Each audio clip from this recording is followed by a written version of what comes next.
Hello and welcome guys, my name is Sanjay and my YouTube channel all about physio medical में आप सभी का स्वागत है।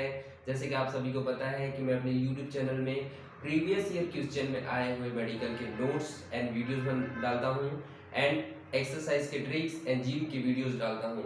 प्लीज़ मेरे यूट्यूब चैनल को सब्सक्राइब कीजिए और बेल आइकन के बटन को जरूर दबाइए ताकि मेरी नेक्स्ट वीडियोस की जानकारी आप सभी को मिलती रहे। चलिए गाइस, वीडियो शुरू करते हैं। आज का हमारा टॉपिक है हाइपोथायराइडिज्म। क्या है? हाइपोथायराइडिज्म। हाइपोथायराइडिज्म को जानने से पहले हमें थायराइड ग्लैंड के बारे में जानना पड़ेगा कि थायराइड ग्लैंड क्या होता है। थायराइड ग्लैंड को हम मुख्यतः कितने भाग में पढ़ने वाले हैं? हम 6 भाग में पढ़ने वाले हैं। किसी भी चीज को पढ़ने का टेक्निक होता है कि उन्हें सरल चीज में तोड़ दीजिए, है ना। कॉम्प्लिकेशंस को हमें सरल बनाना है। तो हमें सरल कैसे बनाएंगे कि हमें सबसे पहले थायराइड ग्लैंड क्या होता है उसके बारे में जानना है। तो सबसे पहले हमें क्या क्या लिखना पड़ेगा? इंट्रोडक्शन। इंट्रोडक्शन लिख लिए। उसके बाद थायराइड ग्लैंड से क्या सीक्रेट होता है, कौन सा हार्मोन सीक्रेट होता है उसके बारे में पढ़ेंगे। तो जो हार्मोन सीक्रेट होता है वो हमारे बॉडी में किस तरह एक्शन करता है और कहाँ एक्शन करता है, तो हम उसको पढ़ेंगे फिजियोलॉजी में कि थायराइड ग्लैंड से जो सीक्रेट होने वाले हार्मोन्स हैं वो उसका फिजियोलॉजी क्या है। और तीसरा पढ़ने वाले हैं हम उसका डिसऑर्डर्स। क्या होता है कि थायराइड ग्लैंड से जो हार्मोन सीक्रेट हो रहा है उसकी कमी और अधिकता से कौन कौन से डिसऑर्डर हो सकते हैं, क्या क्या कॉम्प्लिकेशंस हो सकते हैं उसके बारे में पढ़ेंगे। थायराइड डिसऑर्डर्स के टाइप हैं तो टाइप्स के बारे में पढ़ेंगे। और इसमें हमारा मेन फोकस रहेगा डिसऑर्डर में हाइपोथायराइडिज्म में। किसमें? हाइपोथायराइडिज्म में। और आगे हम पढ़ेंगे अब हाइपोथायराइडिज्म है तो हाइपोथायराइडिज्म के क्लिनिकल फीचर्स देखेंगे कि इसमें क्या क्या क्लिनिकल फीचर्स मिलते हैं, उसका असेसमेंट। ठीक है।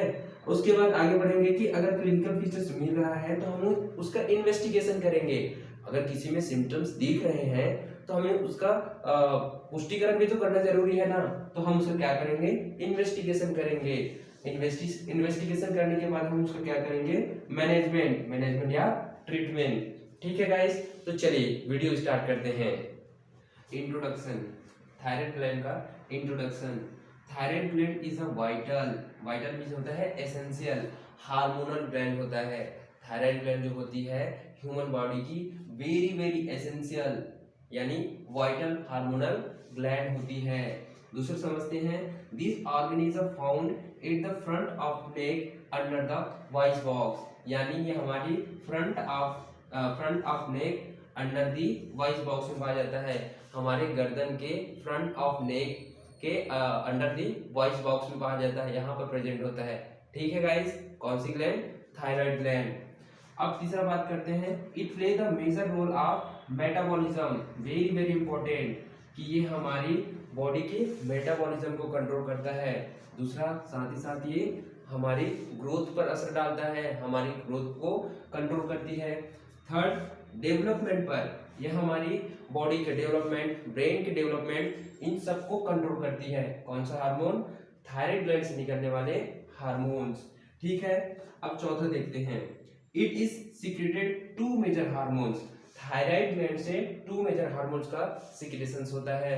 पहला कौन सा है? पहला होता है T4 जिसे हम थायरॉक्सिन भी कहते हैं। ठीक है। ये ओनली हार्मोन है जो ओरल रूप में पाया जाता है।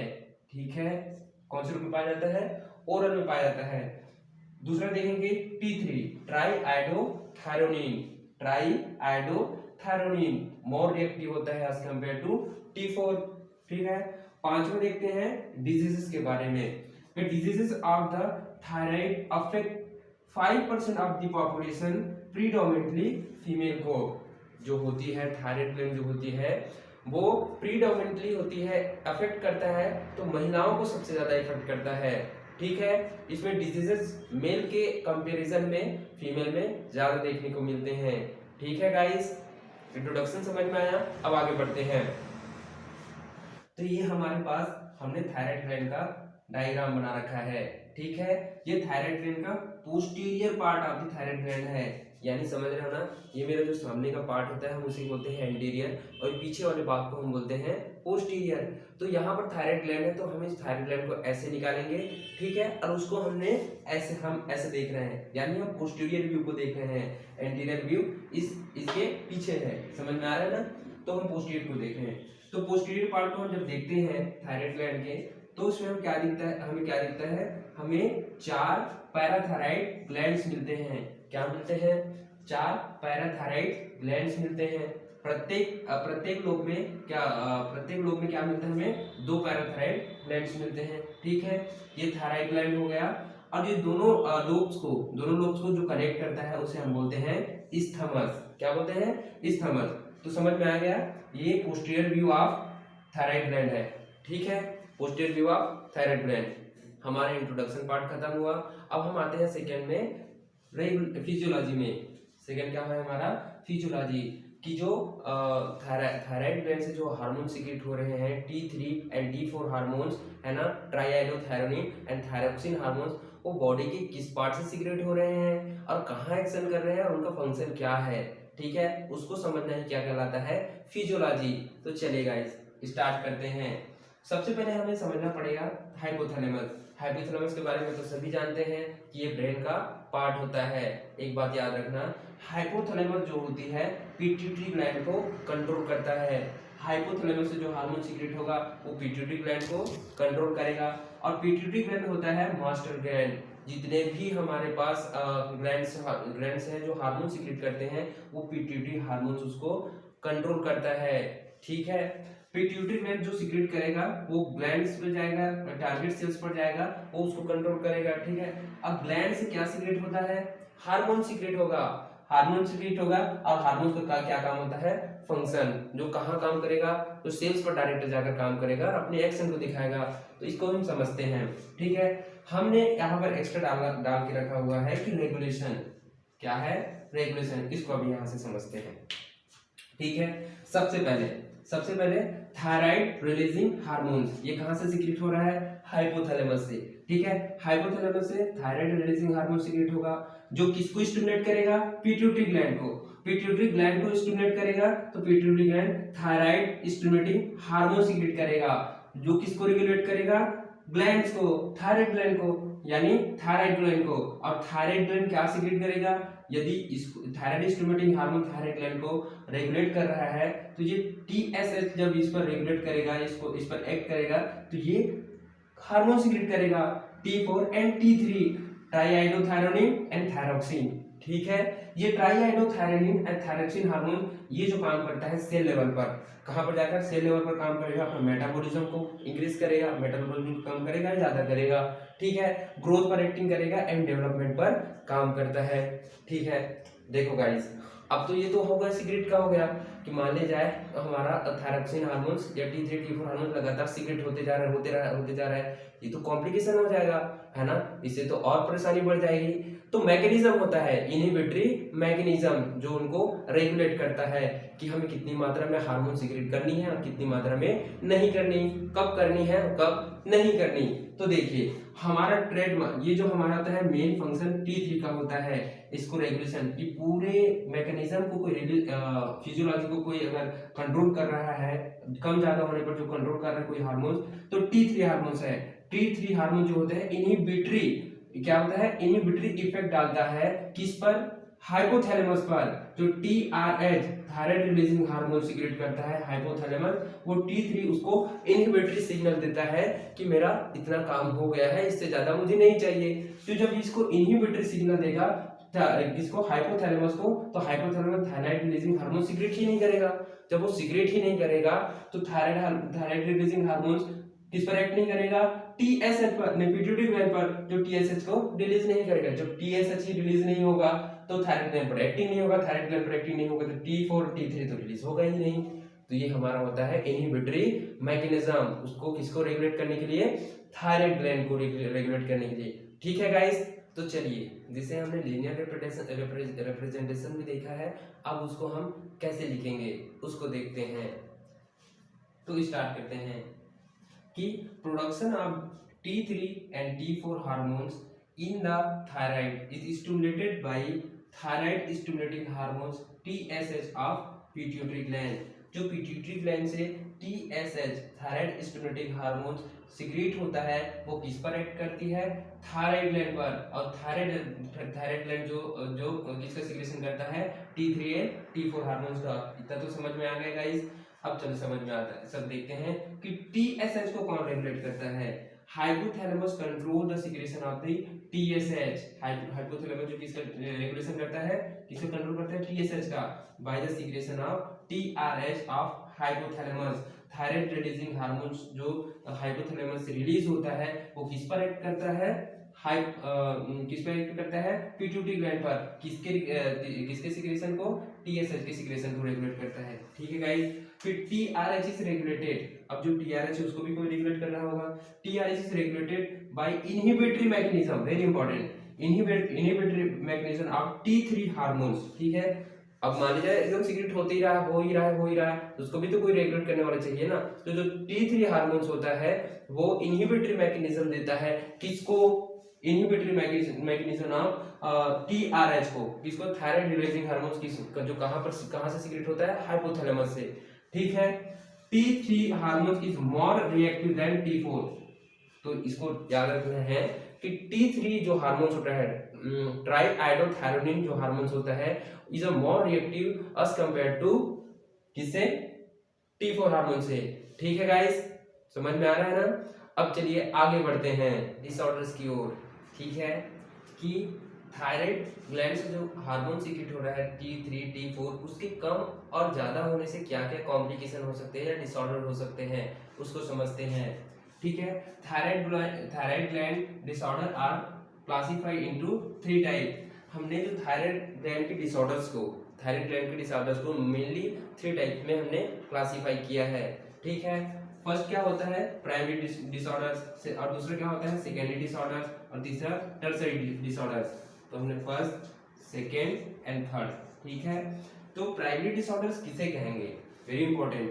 Primary disorders is related to thyroid gland. यदि हमारे थायराइड ग्लैंड के एरिया में प्रॉब्लम है, ठीक है, ब्रेन वाला पार्ट्स में नहीं, ठीक है, हाइपोथैलेमस हो गया और पिट्यूटरी ग्लैंड, इसमें कोई प्रॉब्लम नहीं है, हमारे थायराइड ग्लैंड में प्रॉब्लम है, तब उस टाइप के हम डिसऑर्डर्स को कहेंगे primary disorders of thyroid gland. ठीक है, अगर थायराइड ग्लैंड में प्रॉब्लम होगा तो क्या क्या चीज की कॉम्प्लिकेशन हो सकती है गाइस, हमें T3 एंड T4 हार्मोन्स का फॉर्मेशन ही नहीं हो पाएगा, क्योंकि मान लीजिए थायराइड ग्लैंड, मान लीजिए फॉर्मेशन हो भी रहा है, अधिक भी हो सकता है, कम भी हो सकता है। ठीक है, थायराइड ग्लैंड में प्रॉब्लम है, थायराइड ग्लैंड में, है ना। अगर मान लीजिए थायराइड ग्लैंड बड़ा हो गया, बंद हो गया, फूल गया, अत्यधिक मात्रा में T3 T4 का हार्मोन का सीक्रेट कर रहा है, तो इससे हाइपरथायराइडिज्म होगा। मान लीजिए वो फंक्शन करना ही बंद कर दिया है, ठीक है, थायराइड ग्लैंड फंक्शन करना ही बंद कर दिया है, तो इससे क्या हो जाएगा, हाइपोथायराइडिज्म होगा। ठीक है, तो थायराइड ग्लैंड के एरिया में प्रॉब्लम है तो उसे हम क्या बोलते हैं, प्राइमरी डिसऑर्डर्स। दूसरा होता है सेकेंडरी डिसऑर्डर्स, किसे कहेंगे, secondary disorders related to pituitary gland. Pituitary gland किसका सीक्रेशन करता है guys, TSH, thyroid stimulating hormone. यदि थायराइड पिट्यूटरी ग्लैंड से थायराइड स्टिमुलेटिंग हार्मोन सीक्रेट ही नहीं हो रहा है, उसे प्रॉब्लम जा रही है, तो उसे हम बोलते हैं सेकेंडरी डिसऑर्डर्स। ठीक है, तीसरा होता है टर्सरी डिसऑर्डर्स। टर्सरी डिसऑर्डर्स क्या होता है, रिलेटेड टू द हाइपोथैलेमस। यदि हाइपोथैलेमस से ही हमारा थायराइड रिलीजिंग हार्मोन्स सीक्रेट ही नहीं हो रहा है, उसे सिग्नल ही नहीं मिल रहा है, तो वो आगे के सिग्नल को आगे तक फॉरवर्ड करेगा ही नहीं। तो जो हाइपोथैलेमस में यदि प्रॉब्लम है तो हम उसे क्या बोलेंगे, टर्सरी डिसऑर्डर्स। ठीक है, तो देखो गाइस, इन तीनों में प्राइमरी, सेकेंडरी, टर्सरी का मेन जो होता है, मेन प्रॉब्लम क्या होगा, मेन हमारे पास डिजीज निकल के आता है हाइपोथायराइडिज्म या हाइपरथायराइडिज्म। हाइपोथायराइडिज्म से क्या क्या कॉम्प्लिकेशंस हो सकते हैं, क्या क्या बीमारी होती है, एंड हाइपरथायराइडिज्म से क्या क्या डिजीज हो सकता है या क्या क्या कॉम्प्लिकेशंस हो सकते हैं इन ह्यूमन बॉडी में, उसको समझना जरूरी है। तो आज हम जिसकी बात करेंगे वो है हाइपोथायराइडिज्म, वेरी वेरी इंपॉर्टेंट। समझ में आ रहा है ना। और आप सभी को बता दूं कि फीमेल में ज्यादा होता है एज कम्पेयर टू मेल बच गया इससे। ठीक है, ओके।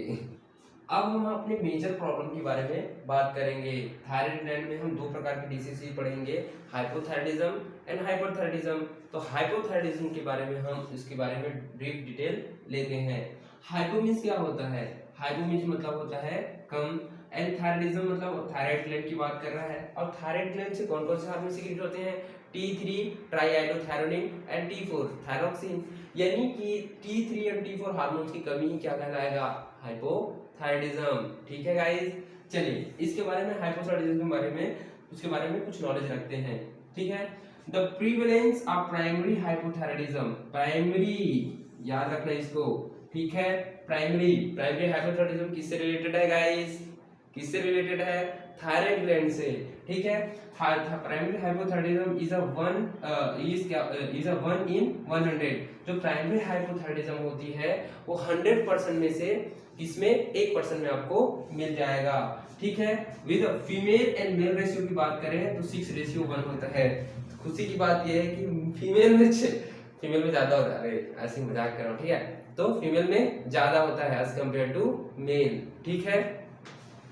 दूसरा देखेंगे auto immune disease, Hashimoto thyroiditis and thyroid failure following the iodine surgical treatment of thyrotoxicosis account for greater than 90% of the cases where the populations in not iodine deficient। हाँ ठीक है, ये क्या बोल रहा है कि वो एरिया जहाँ आयोडीन डिफिशिएंट नहीं होता, हम तो जनरली जानते हैं कि आयोडीन डिफिशियंसी के कारण ही हाइपोथायराइडिज्म के केस देखने को मिलता है, ठीक है। पर वो एरिया जहाँ पर आयोडीन की कमी है ही नहीं, वहां पर भी अगर हाइपोथायराइडिज्म मिल रहा है तो greater than 90% of the cases में क्या हो सकता है, वहां ऑटो इम्यून डिसीज हो सकता है, या फिर थायराइड ग्लैंड का फेलियर हो सकता है, या फिर हो सकता है सर्जिकल प्रॉब्लम हो, सर्जिकल कुछ हुआ हो, उससे प्रॉब्लम कॉम्प्लिकेशन हो गया हो, तो हाइपोथायराइडिज्म के केस हमको देखने के लिए मिलेगा। ये लाइन यही बोल रहे हैं, ठीक है। The less common causes include, less common cause कि हाइपोथायराइडिज्म के सबसे कॉमन लेस कॉमन कॉज, सबसे कम कॉमन कॉज कौन से होते हैं। पहला होता है सेकेंडरी हाइपोथायराइडिज्म, मतलब हाइपोथायराइडिज्म अगर आपको मिल रहा है तो सेकेंडरी हाइपोथायराइडिज्म कब मिलेगा as compare to primary hypothyroidism, ठीक है गाइस। दूसरा है ट्रांजिएंट थायराइडाइटिस, और तीसरा है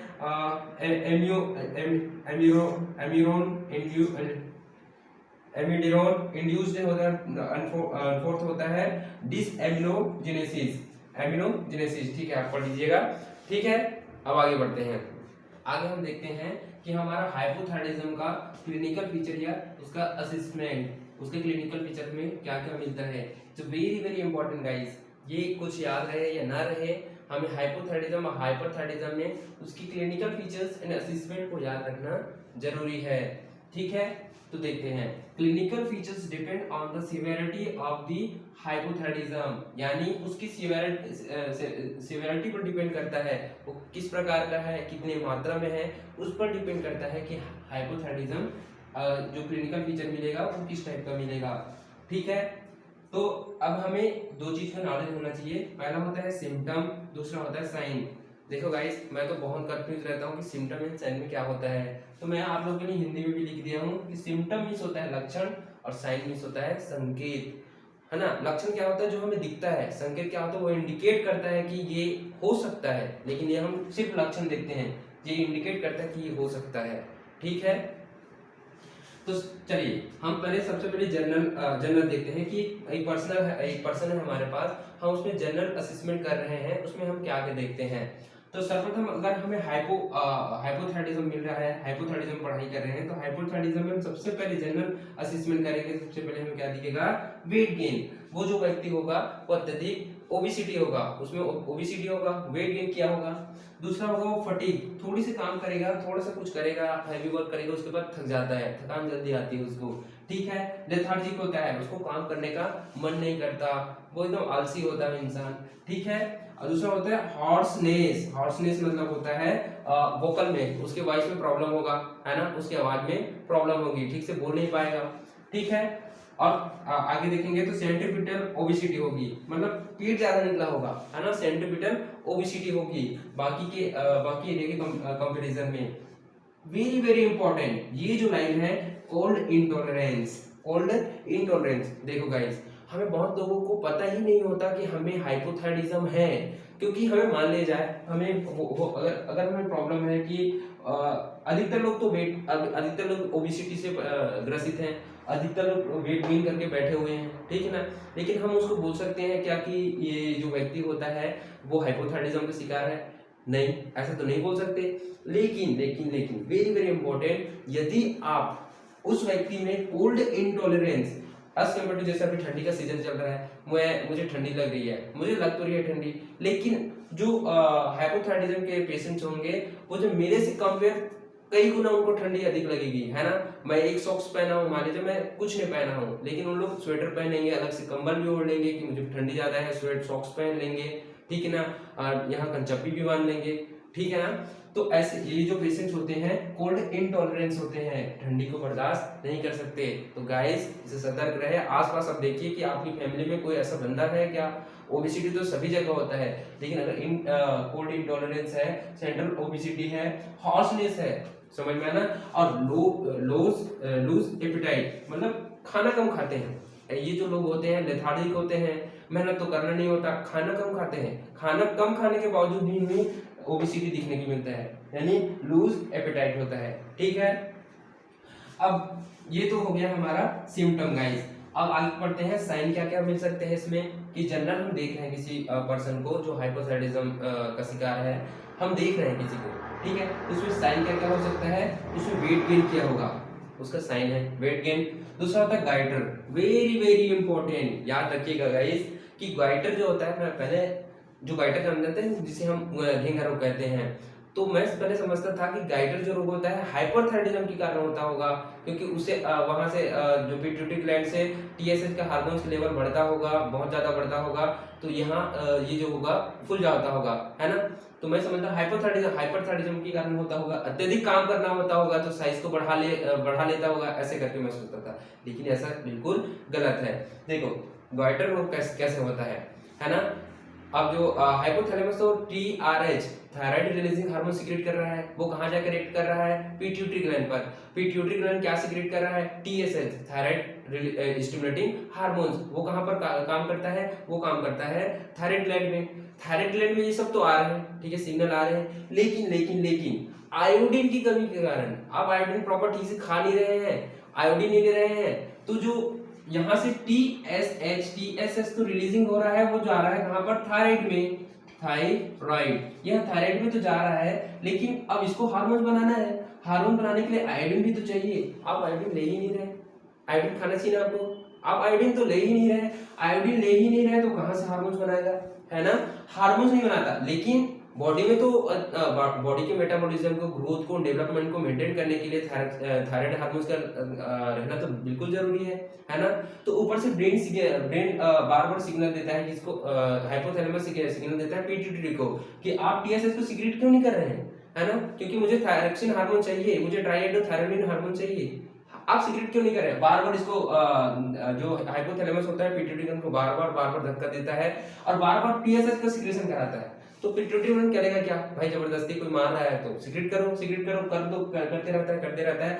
ये ऐसा कंडीशन आता है कि थायराइड ग्लैंड का आकार बढ़ जाता है, साइज का आकार बढ़ जाता है ना, लेकिन थायरोक्सिन हार्मोन्स, ट्राइएडोथायरोनिन हार्मोन्स वहां से सीक्रेट नहीं होता due to deficiency of the iodine, ठीक है गाइस। तो ये गाइटर की कंडीशन में होता है, ओके। हॉर्सनेस मिलेगा आपको, एनीमिया, वेरी इंपॉर्टेंट, एनीमिया कैसे मिलेगा भाई, है ना। अब देखो मेजर मेटाबॉलिज्म एक्टिविटी को तो ये वो कर रहा है ना, डिसाइड कर रहा है कि मेटाबॉलिज्म कितना होगा, ग्रोथ कितना होगा, डेवलपमेंट क्या होगा, ये सब डिसाइड कर रहा है ना अपना थायरोक्सिन हार्मोन्स, थायराइड हार्मोन्स, ठीक है ना। तो अगर हमें थायराइड हार्मोन्स की ही कमी हो जाएगी तो मेटाबॉलिज्म ही कम हो जाएगी, मान लीजिए बहुत सारे फंक्शन ही कम हो जाएंगे, तो एनीमिया भी तो हो सकता है ना, हो सकता है, एब्जॉर्प्शन एंड जो भी मेटाबॉलिज्म होगा वो कम हो जाएगा, तो एनीमिया भी हो सकता है, ठीक है। आगे देखिए जीआई में गैस्ट्रोइंटेस्टाइनल ट्रैक्ट में क्या प्रॉब्लम हो सकता है, कॉन्स्टिपेशन, आप खाना ही कम खाएंगे तो प्रॉब्लम तो आएगा ही ना, ठीक है। और इसका ये तो हो गया सिम्टम। आगे देखते हैं साइन क्या होते हैं, इलियस होता है, एसाइटिस होता है, ठीक है। आगे बढ़ते हैं कार्डियो रेस्पिरेटरी सिस्टम में क्या प्रॉब्लम होता है। तो इसका सिम्टम तो हमें दिखता नहीं है, लेकिन साइन देखने को मिलता है। साइन में क्या देखने को मिलता है, ब्रेडिकार्डिया, क्या देखने को मिलता है, ब्रेडिकार्डिया मतलब क्या होता है कि जो नाड़ी जो होती है वो पल्सेस कम हो जाती है ब्रेडिकार्डिया में, ठीक है ना। इसको याद रखना, बी से होता है, बी मतलब होता है बिग मतलब बड़ा होता है, तो बड़ा नहीं करना है अपन को, कम करना है, ठीक है। तो बड़ा को छोटा कर देना है। ब्रैडिकार्डिया मतलब होती है पल्स रेट गिर जाता है, इसमें पल्सेस कम हो जाती है, उन्हें दिल का धड़कन भी कम हो जाता है। तो ऐसे जो लोग होते हैं हाइपोथायराइडिज्म के, वो ब्रैडिकार्डिया के शिकार होते हैं, है ना। हाइपरटेंशन होते हैं, अब देखो पल्स रेट गिर गया है ना। हाइपरटेंशन कैसे होगा? हाइपरटेंशन ओबेसिटी से आएगा, है ना। ओबेसिटी बढ़ रहा है, फैट बढ़ रहा है, ठीक है ना। आर्टरीज एंड वेन्स में डिपोजिशंस हो रहे हैं, तो जब डिपोजिशंस होंगे, ओबेसिटी होगा, तो जाहिर सी बात है हाइपरटेंशन से होगा ही, ठीक है। उसके बाद देखते हैं पेरिकार्डियल प्लूरल इफ्यूजन। पेरिकार्डियल जो कार्डियक होता है उसके बाहरी आवरण में इफ्यूजन होते हैं, मतलब जो लिक्विड क्या है उसका इफ्यूजन मिलता है, जमाव मिलता है, ठीक है गाइस। अब हम थोड़ा आगे बढ़ते हैं। न्यूरोमस्कुलर एरिया में सिम्टम एंड साइन क्या क्या मिलेंगे हाइपोथायराइडिज्म में? पहले क्या मिलेगा हमें न्यूरोमस्कुलर में? देखेंगे carpal tunnel syndrome. Carpal tunnel syndrome समझ में आ रहा है ना? वेरी इंपॉर्टेंट कि ये कौन से नर्व के कारण नर्व के डिफेक्ट होने के कारण ये होता है कार्पल टनल सिंड्रोम। ये होता है मीडियन नर्व। कौन सा नर्व? मीडियन नर्व, ठीक है।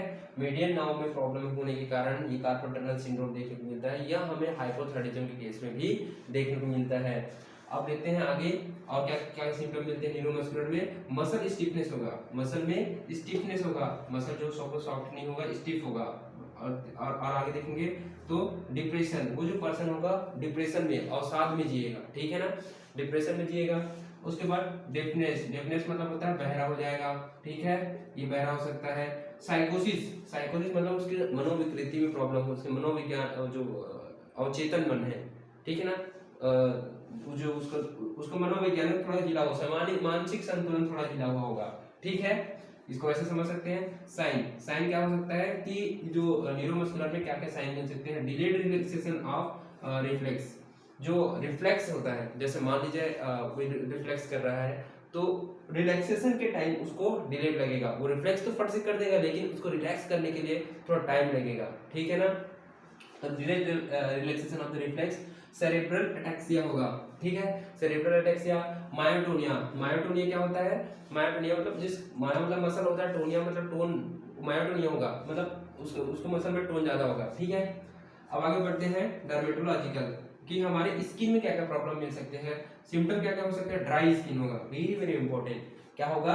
Dry skin. उसके बाद क्या होता है? ड्राई हेयर, कहते हैं ना, वेरी इंपॉर्टेंट यार, तो देखना जो भूरे भूरे लोग होते हैं ना, थोड़ा सा, हाँ ना, ड्राई ड्राई टाइप के सूखे सूखे बाल होते हैं उनके, अच्छा हमको दूर से देखकर अच्छा लगता है, लेकिन वो अच्छा नहीं होता, वो अच्छा नहीं होता, ठीक है। तो ड्राई हेयर जो होता है, ऐसे लोग जो होते हैं किसके शिकार हो सकते हैं? हाइपोथायराइडिज्म के। एलोपेनिया होते हैं, एलोपेनिया गंजा भी हो सकते हैं, ऐसे लोग जो होते हैं, है ना, बाल जड़ जड़ के गंजे भी हो सकते हैं, ये हो सकता है। और ऐसे लोगों में हमें साइन क्या मिल सकता है? ऐसे लोगों में मतलब माइक्रोएडिमा मिलेगा, ठीक है। पर्फिलिस लिप्स मिलेंगे, लिप्स जो होता है पर्फिलिस लिप्स होगा और मलार फ्लश होगा, ठीक है। आगे बढ़ते हैं कि रिप्रोडक्टिव ऑर्गन में क्या क्या प्रॉब्लम हो सकते हैं?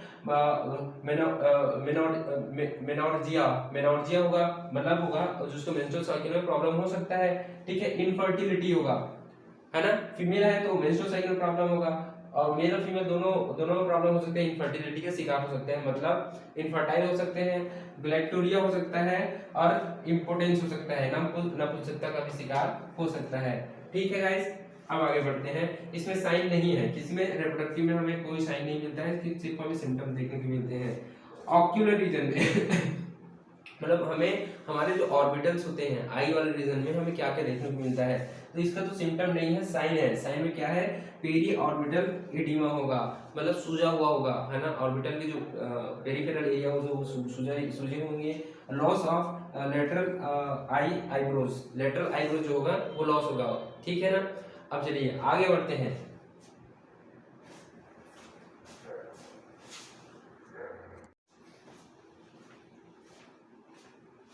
चलिए आगे बढ़ते हैं। अब आगे देखेंगे न्यूरोमस्कुलर एरिया में सिम्टम एंड साइन क्या क्या मिलेंगे हाइपोथायराइडिज्म में। पहले क्या मिलेगा हमें? न्यूरोमस्कुलर में देखेंगे carpal tunnel syndrome, carpal tunnel syndrome, समझ में आ रहा है ना। वेरी इंपॉर्टेंट कि ये कौन से नर्व के कारण कि नर्व के डिफेक्ट होने के कारण ये होता है कार्पल टनल सिंड्रोम। ये होता है मीडियन नर्व, कौन सा नर्व, मीडियन नर्व, ठीक है। मीडियन नर्व में प्रॉब्लम होने के कारण ये कार्पल टनल सिंड्रोम देखने को मिलता है। यह हमें हाइपोथायराइडिज्म के केस में भी देखने को मिलता है। अब देखते हैं आगे और क्या क्या सिम्टम मिलते हैं न्यूरोमस्कुलर में। मसल स्टिफनेस होगा, मसल में स्टिफनेस होगा, मसल जो सॉफ्ट नहीं होगा, स्टिफ होगा। और आगे देखेंगे तो डिप्रेशन, वो जो पर्सन होगा डिप्रेशन में अवसाद में जिएगा, ठीक है ना, डिप्रेशन में जिएगा। उसके बाद डेफनेस, डेफनेस मतलब होता है बहरा हो जाएगा, ठीक है, ये बहरा हो सकता है। साइकोसिस, साइकोसिस मतलब उसके मनोविकृति में प्रॉब्लम हो, उसके मनोविज्ञान जो अवचेतन मन है, ठीक है ना, जो उसको मनोवैज्ञानिक थोड़ा ढीला हो, मानसिक संतुलन थोड़ा ढीला हुआ होगा, ठीक है, इसको ऐसे समझ सकते हैं। साइन, साइन क्या हो सकता है कि जो न्यूरोमस्कुलर में क्या क्या साइन मिल सकते हैं। डिलेड रिलैक्सेशन ऑफ रिफ्लेक्स, जो रिफ्लेक्स होता है, जैसे मान लीजिए कोई रिफ्लेक्स कर रहा है तो रिलैक्सेशन के टाइम उसको डिलेड लगेगा। वो रिफ्लेक्स तो फट से कर देगा लेकिन उसको रिलैक्स करने के लिए थोड़ा टाइम लगेगा, ठीक है ना, तो delayed relaxation of the reflex. Cerebral ataxia होगा, ठीक है, सेरेब्रल अटैक्सिया। मायोटोनिया, मायोटोनिया क्या होता है, मायोटोनिया मतलब जिस मायो मतलब मसल होता है, टोनिया मतलब टोन, मायोटोनिया होगा मतलब उसको मसल में टोन ज्यादा होगा, ठीक है। अब आगे बढ़ते हैं डर्मेटोलॉजिकल, कि हमारे स्किन में क्या क्या प्रॉब्लम मिल सकते हैं। सिम्टम क्या क्या हो सकते हैं, ड्राई स्किन होगा, वेरी वेरी इंपॉर्टेंट, क्या होगा, ड्राई स्किन। उसके बाद क्या होता है, ड्राई हेयर, कहते हैं ना, वेरी इंपॉर्टेंट यार, तो देखना जो भूरे भूरे लोग होते हैं ना, थोड़ा सा हाँ ना, ड्राई ड्राई टाइप के सूखे सूखे बाल होते हैं उनके, अच्छा हमको दूर दूर से देखकर अच्छा लगता है लेकिन वो अच्छा नहीं होता, वो अच्छा नहीं होता, ठीक है। तो ड्राई हेयर जो होता है, ऐसे लोग जो होते हैं किसके शिकार हो सकते हैं, हाइपोथायराइडिज्म के। एलोपेनिया होते हैं, एलोपेनिया गंजा भी हो सकते हैं, ऐसे लोग जो होते हैं है ना, बाल जड़ जड़ के गंजे भी हो सकते हैं, ये हो सकता है। और ऐसे लोगों में हमें साइन क्या मिल सकता है, ऐसे लोगों में मतलब माइक्सोएडिमा मिलेगा, ठीक है, परफ्यूलिस लिप्स मिलेंगे, लिप्स जो होता है परफ्यूलिस लिप्स होगा और मलार फ्लश होगा, ठीक है।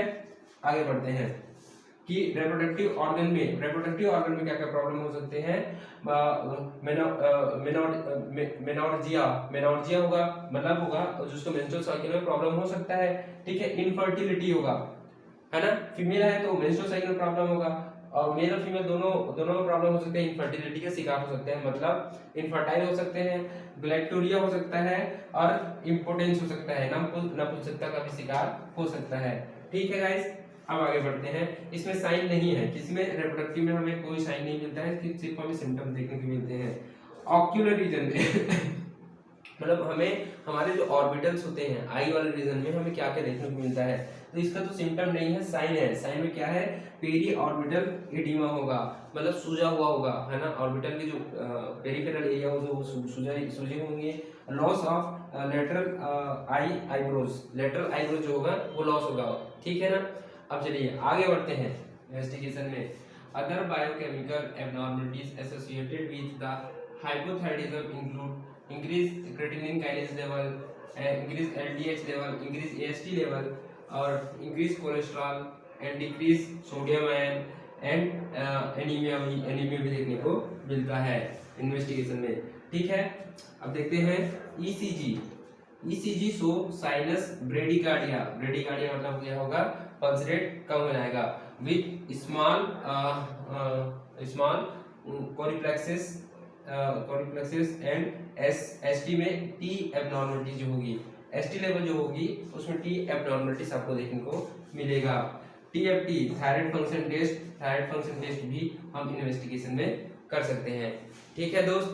अब आगे बढ़ते हैं अपने लास्ट की तरफ, हम पढ़ने वाले हैं मैनेजमेंट या फिर ट्रीटमेंट, है ना। हम सब पढ़ लिए, इंट्रोडक्शन पढ़ लिए, हमने फिजियोलॉजी पढ़ा, हम सब पढ़ते पढ़ते अब आए हैं हमारा लास्ट में, हमें प्रॉब्लम कॉम्प्लिकेशन पता चल गया, अब हमने उसको इन्वेस्टिगेशन कर लिया, इन्वेस्टिगेशन के बाद हम उसका ट्रीटमेंट में आएंगे कि हमें पता चला है कि व्यक्ति को हाइपोथायराइडिज्म है, हाइपोथायराइडिज्म की सीवियरिटी के हिसाब से हमें कितने डोज का उसमें ट्रीटमेंट देना है, कितने डोज का टेबलेट देना है, ये अब डिपेंड करता है। चलिए आप पढ़ते हैं management. The most patient require life long thyroxine therapy, life long thyroxine therapy, बहुत सारे पेशेंट होते हैं जैसे जिंदगी भर हमें थायरॉक्सिन का टेबलेट या थायरॉक्सिन का थेरेपी देना पड़ता है। ठीक है, thyroxine thyroxine 50 microgram daily for 3 weeks देंगे स्टार्टिंग में, है ना, उसकी सिवियरिटी के हिसाब से डेली देंगे 50 माइक्रोग्राम का डेली फॉर 3 वीक्स। ठीक है, उसके बाद 100 माइक्रोग्राम का डेली फॉर 3 वीक्स, फिर उसके बाद हम करेंगे मेंटेन 100 से 150 माइक्रोग्राम डेली। ठीक है, समझ में आ रहा नहीं है? ये हम स्टार्टिंग में ऐसे देंगे, फिर उसके बाद थोड़ा बढ़ाएंगे उसके डोज को, उसके बाद हम 100 से 150 तक उसको ऊपर लेके जाते हैं। ठीक है, उसके डोज को। ठीक है, thyroxine has a half life of 7 days. जो थायरॉक्सिन का जो हाफ लाइफ होता है वो 7 दिन का होता है। ठीक है, सो 6 weeks should pass before repeating TFT following a dose changes. मतलब अगर आपको हमें तो पता है थायरॉक्सिन का जो हाफ लाइफ होता है 7 दिन का होता है। यदि आपको डोज चेंज करना है तो डोज चेंज करने के लिए क्या करना होगा, बिफोर 6 वीक्स से पहले आपको एक बार TFT थायराइड फंक्शन टेस्ट करा लेना होगा, उसके बाद आप डोज चेंज करा लीजिए। ठीक है ना, ये आपके लिए सुटेबल रहेगा। किसके लिए? मैनेजमेंट के ट्रीटमेंट में। ठीक है ना, उससे पहले कराएंगे, उसके बाद कराएंगे तो हो सकता है कि लेट हो जाए जल्दी पेशेंट ठीक होने में, उससे पहले करा लो, यही बेटर है। Patient feel better within 2 to 3 weeks. Resolution of skin and hair texture and infusion takes 3 to 6 months. ठीक है ना, जब हम ऐसे करेंगे तो पेशेंट जो होगा जल्दी with in 3 to 6 month resolution आपको देखने को मिलेगा, उसमें पेशेंट में सुधार होगा, फील बेटर, एंड स्किन का जो स्किन कलर होगा, है ना, स्किन कलर होगा और जो हमें ड्राई हो गया था वो मेंटेन होगा। गाइस लास्ट में हम पढ़ेंगे कि हाइपोथायराइडिज्म के most important case myxoedema coma के बारे में। ये जो मिक्सोडिमा कोमा होता है ये इमरजेंसी, ये जो मेडिकल इमरजेंसी होता है, and treatment must be begin before the biochemical of the diagnosis. यानी कि डायग्नोसिस से पहले ही हमें इसका ट्रीटमेंट चालू कर देना चाहिए। यदि हमें कोई पेशेंट मिलता है मिक्सोडिमा कोमा का तो ये इतना खतरनाक है कि हो सकता है कि उसकी जान भी चली जाए। ठीक है, तो इसमें सिम्टम क्या क्या मिलते हैं गाइस? इसका सिम्टम है कि ये डिप्रेस्ड रहता है कंटिन्यूअसली, है ना, डिप्रेस्ड रहेगा और साथ में रहेगा बॉडी का जो टेम्परेचर में भी लो रहेगा, है ना, बॉडी का टेम्परेचर में भी लो रह सकता है। CSF pressure up and protein content will be increased. CSF cerebral spinal fluid का जो प्रेशर रहेगा वो अधिक रहेगा एंड प्रोटीन कंटेंट भी अधिक रहेगा। ठीक है, इसकी मोर्टिलिटी रेट जो होती है गाइस वो 50% तक होती है ना, 50% तक मोर्टिलिटी रेट होती है। और survival depend upon the early recognisation and treatment. जो मृत्यु का जो दर होती है वो 50% होती है, लेकिन जो सर्वाइवल दर होती है वो उस बात पर डिपेंड करता है कि उसका अर्ली डायग्नोसिस एंड ट्रीटमेंट कैसा चला है। ठीक है गाइस, आगे बढ़ते हैं। T3 is given. अब इसका जो ट्रीटमेंट है वो उसमें क्या करना है, T3 is given as a IV के थ्रू हम T3 देंगे। T3 क्या है गाइस? ट्राइआइडोथैरोनिन। ठीक है, उसको IV के थ्रू देंगे। Bonus after 20 microgram followed by the 20 microgram 8 hours until there is a sustained clinical improvement।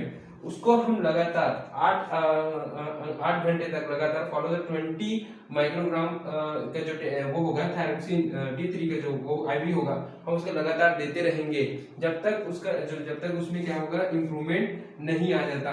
ठीक है, after 48 to 72 hours oral thyroxine 50 microgram daily में बी सस्टेन। 48 से 72 घंटे के बाद हम उसको, यदि वो इम्प्रूवमेंट आ रहा है उसमें, तो ओरल थायरॉक्सिन देंगे। केस होता है मिक्सोडिमा कोमा। ये हाइपोथायराइडिज्म का सबसे कॉम्प्लिकेटेड केस होता है। इसमें मृत्यु दर जो होती है 50% होती है। सर्वाइवल दर जो होती है depend upon the early recognisation of the treatment. ठीक है गाइस, तो ये था गाइस हम लोग के सामने हाइपोथायराइडिज्म के बारे में कंप्लीट नॉलेज। ये जो आपने आज मैं जो आपको पढ़ाया हूँ ये कंप्लीट है, यह हाइपोथायराइडिज्म के बारे में कंप्लीट है। ठीक है, यदि इससे रिलेटेड कोई भी क्वेश्चन आता है गाइस तो ये नहीं छूटना चाहिए, है ना, कम से कम साइन सिस्टम याद रहने चाहिए। एंड ट्रीटमेंट थोड़े बहुत याद रहने ही चाहिए, ठीक है। ये तो गाइस ये मैं वीडियो यहीं कर ख़त्म करना चाहता हूँ। यदि आपको वीडियो अच्छा लगा तो प्लीज़ आप मेरे यूट्यूब चैनल को सब्सक्राइब कीजिए और कमेंट बॉक्स में ज़रूर बताइए कि वीडियो आपको कैसा लगा, क्या मैं इसमें इम्प्रूवमेंट ला सकता हूँ, क्या मेरे में क्या इसमें भूल रही है, प्लीज़ बताइएगा और मुझे सपोर्ट कीजिए। Thank you so much guys.